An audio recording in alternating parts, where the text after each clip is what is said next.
എല്ലാവരുടെയും വീട്ടിൽ ഒരു ഗീവർഗീസിൻ്റെ ചെറിയൊരു രൂപം തരാമെന്ന് വിചാരിച്ചു എന്ന് തരൂല്ല, ഞാൻ എന്നാലും ഒന്ന് വിചാരിക്കാൻ പറയാം. അങ്ങനെ രൂപം പണിയാൻ ഏൽപ്പിച്ചു. രൂപം പണിത് കൊണ്ടുവന്നു. അപ്പോൾ ഈ കലാകാരന് ചെറിയൊരു പെശക് പറ്റി. കാരണം ഉണ്ടാക്കി വന്നപ്പോൾ രണ്ടും രണ്ടായിപ്പോയി. അതായത് അടിയിൽ കിടക്കുന്ന പാമ്പ് വേറെ, രൂപം വേറെ. അത് രണ്ട് ചാക്കിലായിട്ട് കൊണ്ടുവന്നേക്കാം.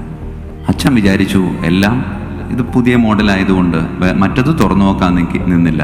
പുണ്യാളനെ കൊടുത്തു വിട്ടു. അടുത്തത് തുറന്നപ്പോൾ അതിൽ പാമ്പ് മാത്രം, പുണ്യാളനില്ല. ഈ പുണ്യാളനെ മേടിച്ചുകൊണ്ട് പോയവർ അച്ഛൻ വീണ്ടും വിളിച്ചു പറഞ്ഞു, പുണ്യാളനെ കൊണ്ടുപോയവർക്ക് ഒരു ശ്രദ്ധ കൂടെയുണ്ട്, പാമ്പ് കൂടെയുണ്ട്, അതും കൂടിയും കൊണ്ടുപോയേക്കണം, അല്ലെങ്കിൽ ഇതിവിടെ അനാഥമായിപ്പോ. ഇത് കേട്ട ആളുകൾ എന്ത് കാര്യത്തിന് പാമ്പിനെ കൊണ്ടുപോയിട്ട് അത് അവിടെ എവിടെയെങ്കിലും ഇരുന്നോട്ടെ, ഞങ്ങൾക്ക് പുണ്യാളനം. അങ്ങനെ പാമ്പ് പള്ളിയിലും പുണ്യാളൻ വീട്ടിലും. അത് കഴിഞ്ഞപ്പോഴാണ് വികാരിയച്ഛൻ വേറൊരു അനൗൺസ്മെൻറ്റും കൂടെ നടത്തുന്നത്. വികാരിയച്ഛൻ കാല് പിടിച്ചു, ചേച്ചി ഈ പാമ്പിനെയും കൊണ്ടുപോകും, വേണ്ട അച്ഛൻ, ഒരു സ്വസ്ഥതയായിട്ട് ഞങ്ങൾ ജീവിച്ചുകൊണ്ടിരിക്കുക. അതിൻ്റെ ഇടയിൽ ഞങ്ങൾക്ക് പുണ്യാളനം മതി, പുണ്യാളനം മാത്രം മതി, ഞങ്ങൾക്ക് അത്ര ഇഷ്ടമാണ് പുണ്യാളനം. വികാരിയച്ഛൻ പല രീതിയിലും കൊച്ചച്ഛന്മാരെയൊക്കെ വിട്ട് സിസ്റ്റേഴ്സിനെയൊക്കെ വിട്ട് പറഞ്ഞു നോക്കിയിട്ട് ഒരൊറ്റ അടുക്കളില്ല. അപ്പോൾ അച്ഛൻ വേറൊരു സത്യം കൂടിയും പറയണം. പ്രിയമുള്ളവരെ, ഈ പുണ്യാളൻ പ്ലാസ്റ്റർ ഓഫ് പാരീസാണ്, പക്ഷേ ഈ പാമ്പ് സ്വർണ്ണം ഉണ്ടാകും. കുഴപ്പമായി, വേഗം വന്നേക്കാം. ചിലർ ആദ്യം വേണ്ടെന്ന് പറഞ്ഞാൽ പുണ്യാളൻ കുറേ ഉണ്ട് അച്ഛാ വീട്ടിൽ, ഇത് വേണമെങ്കിൽ ഇവിടെ ഇരുന്നോട്ടെ, മറ്റത് തന്നേക്കാം. പ്രിയമുള്ളവർ, നമ്മുടെ മനോഭാവത്തിന് മാറ്റം വരൂലേ? 1 കിലോൻ്റെ മൊത്തത്തിലുള്ളൊരു രൂപം, അതിൽ ഏതാണ്ട് ഒരു 700 ഗ്രാം പുണ്യാളം കൊണ്ടുപോയി, ബാക്കി 300 ഗ്രാം സ്വർണ്ണ.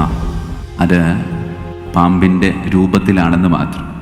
ഞാൻ തമാശ പറഞ്ഞതല്ല, വളരെ ഗൗരവത്തിലൊന്ന് ചിന്തിച്ചു നോക്കിയാൽ നമ്മളത് കൊണ്ടുപോകത്തില്ല. നമ്മൾ കൊണ്ടുപോകും. കാരണം എന്താ? നമ്മളുടെയൊക്കെ മനോഭാവങ്ങളിൽ ഇച്ചിരി വ്യത്യാസമുണ്ട്. നമ്മൾ വിശ്വാസത്തിൻ്റെ അടിസ്ഥാനത്തിൽ നമ്മളിങ്ങനെ ജീവിച്ചു പോകുമ്പോഴും ഈ വിശ്വാസം ഈ ഒരു ലോകത്തിൽ മാത്രം നിലനിൽക്കുന്ന ഒന്നാണ് എന്നൊരു തെറ്റിദ്ധാരണ നമ്മുടെ എല്ലാവരുടെയും ഉള്ളിലുണ്ട്. അതുകൊണ്ട് നമ്മുടെ ഉള്ളിൽ എന്നും ചിന്തിക്കേണ്ട, സൂക്ഷിക്കേണ്ട ഏറ്റവും പ്രധാനപ്പെട്ട ഒരു കാര്യമെന്ന് പറയുന്നത്, നമ്മളൊക്കെ ചിന്തിക്കുന്നത് നമ്മളുടെ ഈ ശരീരത്തിന് ഒരാത്മാവുണ്ടെന്ന്. പക്ഷേ ഞാൻ നേരെ തിരിച്ച് നിങ്ങളോട് ചിന്തിക്കാൻ പറയാം. ശരീരത്തിന് ആത്മാവുണ്ടെന്നല്ല, ആത്മാവിന് തൽക്കാലത്തേക്കൊരു ശരീരമുണ്ട്. അത് ചിലർക്ക് ഒരു 40 വർഷം, ചിലർക്ക് കൂടി വന്ന ഒരു 100 വർഷം.